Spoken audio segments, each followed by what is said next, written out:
से रिवीजन कर देता हूँ।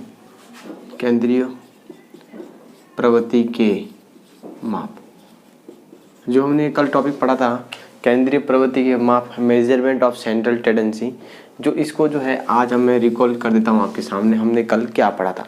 केंद्रीय प्रवृत्ति के माप की गणना हमें क्यों आवश्यकता पड़ी? हमें सांख्यिकी के जो माध्य हैं उनका जो डिटरमाइन करने के लिए जो हमें केंद्रीय प्रवृत्ति के मापों की गणना करनी पड़ी। केंद्रीय प्रवृत्ति के मापों को मैंने कल दो भागों में बांटा था। पहला है गणितीय माध्य, यानी इसे मैं बात करूँ गणितीय माध्य, और दूसरा है आपका स्थिति माध्य। ठीक है, पहला है गणितीय माध्य और दूसरा है आपका स्थिति माध्य। ठीक है, स्थिति माध्य। ठीक है, आपको समझ में आया? पहला है केंद्रीय प्रवृत्ति के मापों, कितने भागों में बांटा गया है? 2 टाइप्स ऑफ जो है मेजर ऑफ सेंट्रल टेंडेंसी। आगे अब देखो गणितीय माध्य और स्थिति माध्य। जो फर्स्ट है आपका गणितीय माध्य और दूसरा है आपका स्थिति माध्य। ठीक है, अब मैं गणितीय माध्य के अंदर मैंने आपको 3 टाइप बताए थे। 3 टाइप कौन कौन से? फर्स्ट समांतर माध्य। ठीक है, समांतर माध्य बताया मैंने आपको। दूसरा बताया आपको मैंने गुणोत्तर माध्य। ठीक है, गुणोत्तर माध्य मैंने आपको बताया। और तीसरा जो बताया मैंने आपको हरात्मक माध्य, हरात्मक माध्य। ठीक है, इसे हम बोलते हैं मीन, यानी एक्स बार इसे डिनोट करते हैं। ठीक है, इसे बोलते हैं ज्योमेट्रिक मीन, इसे बोलते हैं हार्मोनिक मीन। और स्थिति माध्य में मैंने आपको बताया 2 टाइप्स। फर्स्ट है आपका, फर्स्ट टाइप जो है वो आपका होगा माध्य का। क्या होगी? माध्य का, जिसे हम किससे लिखते हैं? एम से। ठीक है, और दूसरा जो मैं बताया आपको बहुलक, यानी कल मैंने जो क्या पढ़ाया उसका थोड़ा रिवीजन कर रहता हूँ ना आपके सामने, जो आपको पता रहे। उसके बाद मैंने आपको पढ़ाया समांतर माध्य ना, मतलब जो गणितीय माध्य का जो पहला टाइप है समांतर माध्य, उसके बारे में मैंने आपको पढ़ाया। देखो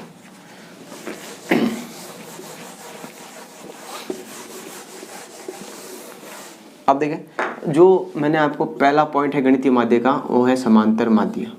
यानी समांतर माध्य कैसे निकालना है वो मैंने आपको बताया है। यानी जो मीन है वो कैसे निकालते हैं वो मैंने आपको बताया। देखो मीन कैसे निकालते हैं, मीन निकालने का एक फॉर्मूला मैंने कल आपको बताया था कि इसके अंदर 3 श्रेणियां होती है। कितनी श्रेणियां होती है? 3 श्रेणियां होती है।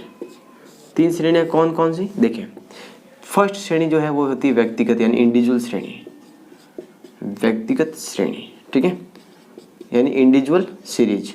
सेकंड है आपकी खंडित यानी डिस्ट्रीब्यूट सीरीज, खंडित श्रेणी, इसे बोलते हैं डिस्ट्रीब्यूट सीरीज, यानी 2 भागों में विभाजित होती है।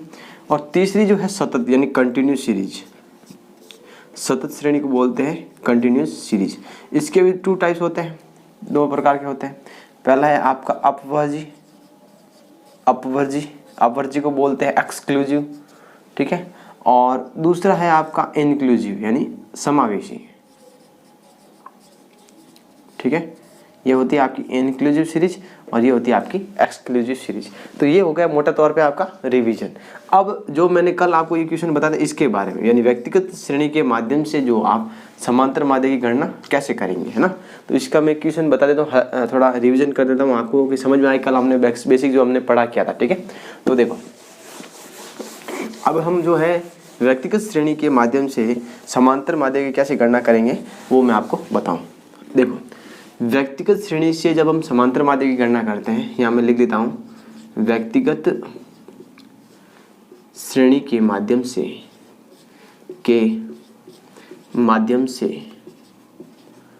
व्यक्तिगत श्रेणी के माध्यम से जो है आपका समांतर माध्य ज्ञात करें। ठीक है, तो आपको जो दे रखा है कि व्यक्तिगत श्रेणी जो है इंडिविजुअल सीरीज के माध्यम से आपको क्या करना है? मीन निकालना, यानी एक्स बार निकालना। तो मैंने आपको कल एक एग्जांपल बताया था कि हमें किसी भी संख्या का समांतर माध्य निकालने के लिए आपको क्वेश्चन के अंदर जो है एक्स दे रखा होगा। जैसे एक्स मानो मैं कुछ अब की बार दूसरा ले लेता हूँ कोई एग्जाम्पल, जैसे 2 है, 4 है, 6 है, 8 है और 10 है। ये आपकी संख्या दे रखी है और इस संख्याओं को आपको निकालना है एक्स बार। क्या निकालना है? एक्स बार।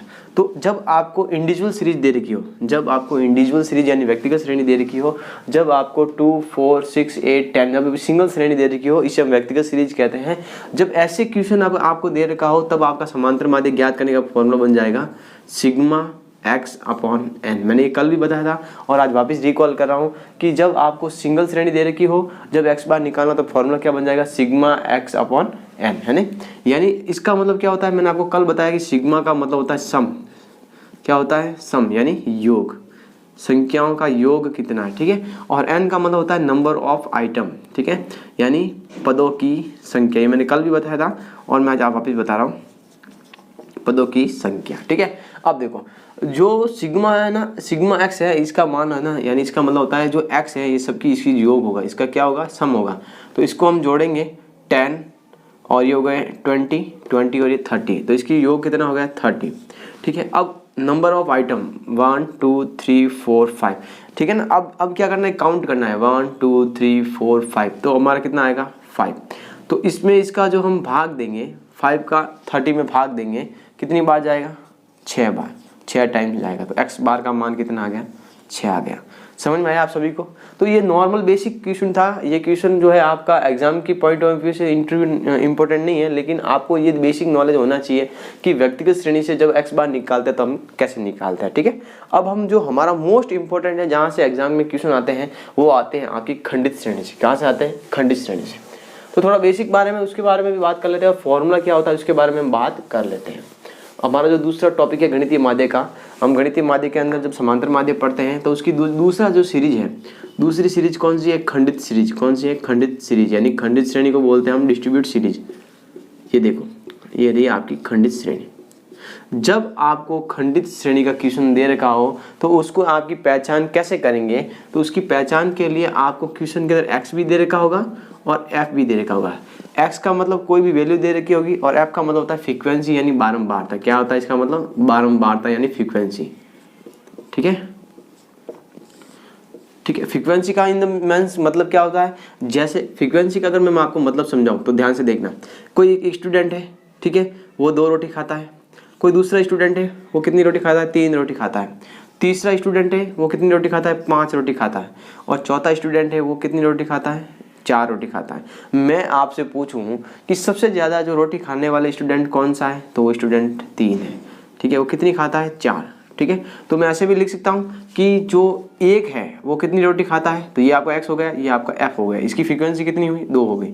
इसको रोमन संख्या मैंने लिख के इसको अंकों में लिखना है। इसकी 2 है। दूसरा स्टूडेंट इसने कितनी रोटी खाई, 3 रोटी खाई। तीसरा स्टूडेंट है, उसने कितनी रोटी खाई, 5 रोटी खाई। चौथा स्टूडेंट है, उसने कितनी रोटी खाई, 4 रोटी खाई। तो जो सबसे ज़्यादा फ्रीक्वेंसी किसकी है, इसकी है, ठीक है ना। तो ये क्या आएगी, फ्रीक्वेंसी में हम लिखते हैं, ऐसे लिखते हैं, ठीक है। तो 2 3 5 और 4, तो इसको फ्रीक्वेंसी में ऐसे लिखते हैं। तो समझ में आया सभी को। फ्रीक्वेंसी का मतलब होता है बारंबारता, ठीक है, कितनी बार जो है संख्या रिपीट हुई है ना, बारंबारता, ओके। अब देखो, अब मैं आपको बात करूं, जब आप खंडित श्रेणी की बात करेंगे तो खंडित श्रेणी को हम कैसे पहचानेंगे, तो खंडित श्रेणी को हम पहचानने के लिए एक्स और एफ आपको क्वेश्चन के अंदर दे रखा होगा। तो वो आपकी कौन सी सीरीज होगी, खंडित श्रेणी होगी, ये वाली आपकी सीरीज होगी, ठीक है। पहले तो खंडित का मतलब होता है 2 भागों में बांटना, तो ये 2 भागों में बटी हुई। उसके अंदर इंडिविजुअल के अंदर क्या था, सिर्फ एक्स दे रखा था, लेकिन यहाँ पर जो है आपको एक्स भी दे रखा होगा और एफ भी दे रखा होगा। जैसे क्वेश्चन से समझते हैं, देखो खंडित श्रेणी से हम समांतर माध्य की गणना करते हैं। तो यहाँ पर लिखा हुआ है खंडित श्रेणी के माध्यम से जो है आपको समांतर माध्य ज्ञात करना है। खंडित श्रेणी से समांतर माध्य की गणना करनी है, ठीक है। तो आपको गणना करनी है। अब देखो क्वेश्चन कैसा है, एग्जाम्पल देखते हैं, एक एग्जाम्पल देखें, इससे आपको समझ में आए। इसके अंदर आपको एक्स दे रखा है और एफ दे रखा है, जैसे 1 2 3 4 5, ठीक है। अब इसके अंदर फ्रीक्वेंसी दे रखी है 2 5 4 1 और 3, ठीक है। अब देखो ये आपको फ्रीक्वेंसी दे रखी है। अब आप देखते ही पहचान लो, इस जो ये जो आपको दे रखी है इससे आप पहचान लो, है ना। ये ऐसे आपको एक ब्रैकेट बना देता हूँ। अब देखो ये आपका एक क्वेश्चन दे रखा है, ये आपका एक क्वेश्चन दे रखा है। अब देख लो कितना अच्छा लग रहा है, व्यवस्थित ढंग से आपकी तरह। अब देखो इसमें एक्स भी दे रखा है, एफ भी रखा है। इसका मतलब क्या हुआ, ये 2 भागों में बटी हुई है, तो इसका मतलब क्या हुआ, कौन सी श्रेणी होगी, खंडित श्रेणी होगी। यहाँ तक समझ में आया सभी को, ठीक है। आगे चलते हैं। अब हमारा जब हम इस श्रेणी से, खंडित श्रेणी से जब भी हम क्वेश्चन सॉल्व करते हैं, तब हमारा फॉर्मूला क्या होगा, ध्यान से देखना। इसका फॉर्मूला होगा, एक्स बार निकालने का फॉर्मूला होगा a plus sigma F D X upon N. क्या फॉर्मूला बनेगा, एक्स बार ज्ञात, यानी समांतर माध्य जब खंडित श्रेणी के माध्यम से अगर हम समांतर माध्य की गणना करते हैं तब हमारा फॉर्मूला होगा सिग्मा, जब हम एक्स बार निकालते हैं कैसे निकालते हैं, A plus sigma F D X upon N. क्या होगा, A plus sigma F D X upon N, है ना। तो ए का मतलब क्या होगा सर, हम ए कैसे निकालेंगे, ए निकालने के लिए देखो ये आप एक बार फॉर्मूला वापस एक बार याद कर ली, मेरे साथ साथ आप बोलोगे तो आपको याद हो जाएगा। देखो एक्स बार निकालने का फॉर्मूला क्या होगा, A plus sigma F D X upon N. क्या हुआ, A plus sigma F D X upon N, ये आपका क्या हो जाएगा, फॉर्मूला हो जाएगा। ये फॉर्मूला हम कब यूज करेंगे क्वेश्चन के अंदर, जब हमारी क्या हो, खंडित श्रेणी हो। सर खंडित श्रेणी हम कैसे पहचानेंगे, जब क्वेश्चन के अंदर एक्स भी दे रखा हो और एफ भी दे रखा हो, तो आपका क्या हो जाएगा, ये खंडित श्रेणी का क्वेश्चन हो जाएगा। यह तक समझ में आया सभी को।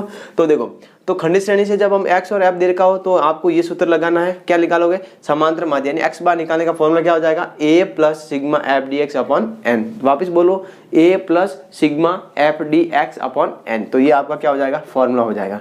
अब मेन इंपॉर्टेंट है आपको एफ डी एक्स निकालना इसके अंदर, ठीक है। ये जो एफ डी एक्स दे रखा है इसकी वैल्यू निकालनी, एन आपको पता है कि पदों की संख्या हो जाएगी, ठीक है।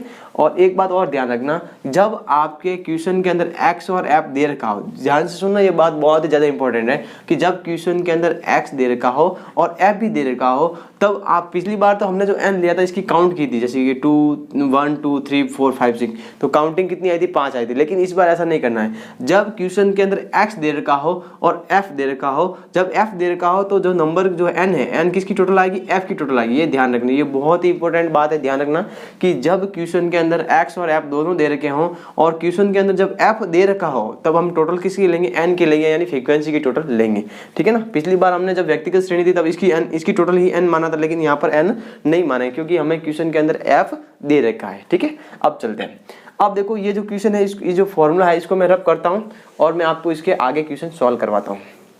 तो ध्यान से देखना, इस क्वेश्चन को हम बहुत ही अच्छे ढंग से करेंगे और आपको मैं अच्छे से समझा देता हूँ इस क्वेश्चन का आंसर क्या आएगा, ठीक है। अब देखो, ये एक बड़ा सा कॉलम बना दिया, अब 2 कॉलम और बनाऊंगा, देखना। जब क्वेश्चन के अंदर x दे रखा हो, f दे रखा हो, तो हम निकालते हैं dx। क्या निकालते हैं, dx। जब क्वेश्चन के अंदर x दे रखा हो, जब क्वेश्चन के अंदर f दे रखा हो, तो हम क्या निकालते हैं, dx निकालते हैं। अब dx निकालने का एक फॉर्मूला होगा, मैं यहाँ लिख देता हूँ, x माइनस a। सभी सुन लेना, dx निकालने का क्या फॉर्मूला होगा, x माइनस a। क्या फॉर्मूला बनेगा, यहाँ पे भी लिख देता हूँ, आपको समझ में आए। dx निकालने का क्या फॉर्मूला होगा, x माइनस a, ठीक है। यहाँ पे मैं आपको फॉर्मूला लिख देता हूँ।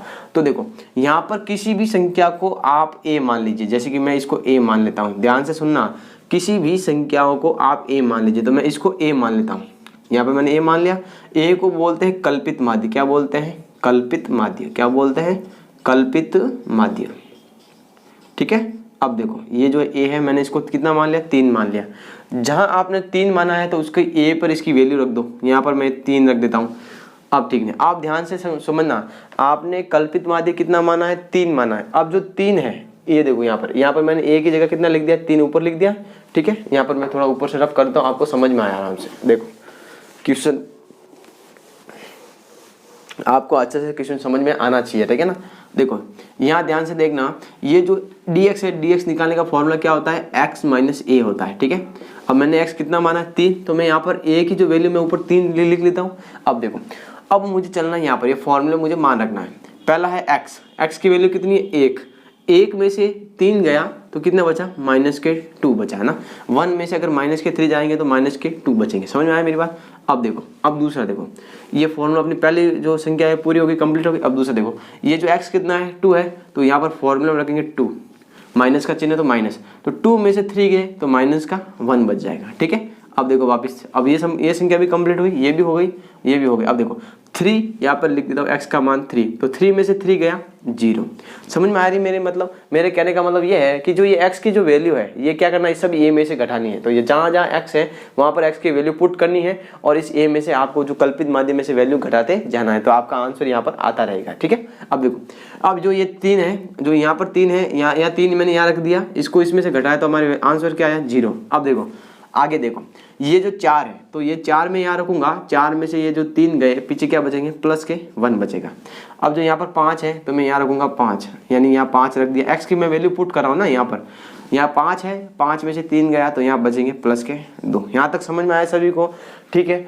एक्स एफ दे रखा हो तो हम क्या निकालते हैं, डी एक्स निकालते हैं। सर डी एक्स कैसे निकालते हैं? यहाँ पर किसी भी संख्या को आप क्या मान लो, ए मान लो, ए मान लिया सर, मान लिया।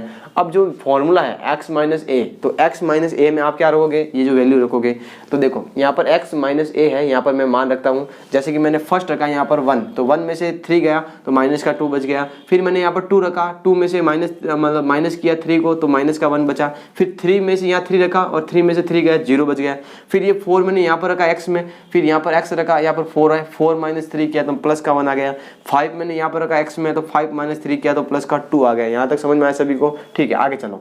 जब सर क्वेश्चन के अंदर एक्स दे रखा हो, एफ दे रखा हो, अब तो हम क्या निकालते हैं, डी एक्स निकालते हैं। ठीक है। अब देखो जो हमारा फॉर्मूला है, फॉर्मूला हमारा जो है कौन सा है, हमारा फॉर्मूला ये हटा दूँ। अब देखो ये हमारा फॉर्मूला है, ये आपका ए रहेगा, ठीक है ना। मैं यहाँ लिख देता हूँ यहाँ पर ब्रैकेट के अंदर, ये आपका ए रहेगा। ठीक है। अब देखो हमारा फॉर्मूला है सर एक्स बार बराबर A plus sigma F D X upon N, ये हमारा फॉर्मूला है। देखो इस फॉर्मूले में ध्यान रखना, हमें क्या चाहिए, सिग्मा एफ डी एक्स। देखो हमारे पास डी एक्स तो आ गया, लेकिन हमें क्या चाहिए, एफ डी एक्स। तो हमारे यहाँ पर क्या निकालना पड़ेगा, हमें सिग्मा नहीं लगाओ तो चलेगा, हम सिग्मा तो हम नीचे योग कर देंगे। तो यहाँ पर फॉर्मूला होगा एफ डी एक्स। अब देखो जब क्वेश्चन के अंदर x दे रखा हो, f दे रखा हो तो क्या निकालते हैं, dx निकालते हैं। तब जब हमारे पास जो खंडित श्रेणी का जब क्वेश्चन हो तो हमारे पास फॉर्मूला क्या होता है, a plus sigma F D X upon N होता है। ये आपको समझ में आया? तो यहाँ पर क्या चाहिए, हमें एफ डी एक्स चाहिए। तो एफ डी एक्स कैसे आएगा, तो आपको f और dx को मल्टीप्लाई करना पड़ेगा। f और dx मल्टीप्लाई हो गए तो आपको ऐसे होगा, तो इसको इससे मल्टीप्लाई करना, यानी f को जो है dx से मल्टीप्लाई करना। यहाँ मैं लिख देता हूँ f मल्टीप्लाई dx। ठीक है, ये आपका एक फॉर्मूला बन गया, f इंटू डी एक्स। ठीक है ना। अब 2 को -2 से मल्टीप्लाई करेंगे तो माइनस का 4 आएगा। 5 को -1 से करेंगे तो माइनस का 5 आएगा। 4 को 0 से करेंगे तो 0 आएगा। +1 से इंटू 1 करेंगे तो 1 ही आएगा। 3 इंटू 2 करेंगे तो 6 आएगा। समझ में आई मेरी बात? अब क्या करना है, ये जो संख्या है प्लस की है, इन दोनों संख्याओं को इसमें से घटाना है। तो ये आपको पता है 6 और 1 7 हो गए, 7 और ये जो है 9 हो गए। ये जो है इन दोनों की टोटल -9 हो गई और इन दोनों की टोटल +7 हो गई। तो आपको पता है कोई बड़ी संख्या किसकी है, प्लस की है, और इसमें से ये घटाओगे तो क्या बच जाएंगे, -2 आपके बच जाएंगे। समझ में आई मेरी बात? अब हम क्या करेंगे, ये जो मान आया है ये किसका मान आया है, सिग्मा एफ डी एक्स का आया। क्या आया है, सिग्मा एफ डी एक्स का मान कितना आया है, -2 आया है ना। ये मैं ब्रैकेट बना देता हूँ। तो सिग्मा एफ डी एक्स की टोटल कितनी आई, -2 आई। अब देखो एन की टोटल कितनी है, 5 4 9 10 12 और 3 15। तो एन की टोटल कितनी आई, 15। अब जो ये मान जो आया है वो हमारे यहाँ पर मान को पुट करना है। अब देखो यहाँ पर मान को मैं पुट कर लेता हूँ। ए कितना आया है, ए हमारा मैंने यहाँ माना, ये रहा देखो, ए मैंने माना यहाँ पर 3 माना है मैंने यहाँ पर। अब देखो अब हमें क्या चाहिए, सिग्मा एफ डी एक्स की टोटल। तो सिग्मा एफ डी एक्स की टोटल कितनी आई है, -2 आई है। कितनी आई है, -2 आई है। अब हमें कितना चाहिए, एन, पदों की संख्या कितनी है आपकी, 15। कितनी है, 15। ठीक है। अब देखो ये क्या है हमारा, क्या निकालना है, एक्स बार निकालना। तो एक्स बार का ए की वैल्यू कितनी आई है, 3, जो हमारे पास यहाँ पर दे रखी थी। अब देखो यहाँ पर प्लस का plus, sigma F D x की टोटल कितनी है, सिग्मा एफ डी एक्स की टोटल हमारे पास ये रही -2, ये रही -2। सिग्मा एफ डी एक्स की टोटल कितनी है, -2। अब देखो यहाँ पर 15 कहाँ से आया, ये रहा n 15, ये रहा n जो है, ये रहा 15, f की टोटल 15। अब देखो इसके अंदर इसका भाग लगाना है आपको, 2 का भाग इसके अंदर लगाना है, और जो संख्या आएगी इसके अंदर ऐड करना है, तो आपका x का मान यहाँ पर आ जाएगा। ठीक है, ये आपको समझ में आया सभी को? खंडित श्रेणी से x बार की वैल्यू कैसे फाइंड करते हैं, आप सभी को समझ में आया? ठीक है, आई होप कि आपको ये पूरा क्वेश्चन आपको समझ में आया होगा। अगर कोई भी आपको क्वेश्चन के अंदर डाउट हो तो कमेंट बॉक्स में आपका कमेंट जरूर कीजिएगा ना। और कल मैं आपको लेके आऊँगा मोस्ट इंपॉर्टेंट जो क्वेश्चन एग्जाम के अंदर आते रहते हैं, वो है आपके सतत श्रेणी के, यानी कंटिन्यू सीरीज के क्वेश्चन जो है आपके एग्जाम के अंदर आते रहते हैं। तो उसके संबंध में आपके लिए कल जो है एक वीडियो लेके आऊँगा। ठीक है, थैंक यू, गुड नाइट।